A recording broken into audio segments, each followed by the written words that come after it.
দাঁড়াও দাদু, দাদু দাঁড়াও। কি হলো, এভাবে চিৎকার করছিস কেন?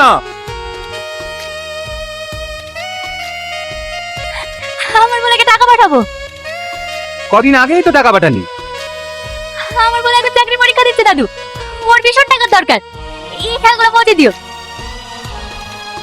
আচ্ছা রূপা, তুই এত টাকা পাস কোথায়? দাদু আমি বেরিমাদি গো, আমার অনেক ছাগল আছে, ওই থেকেই টাকা পাঠায়।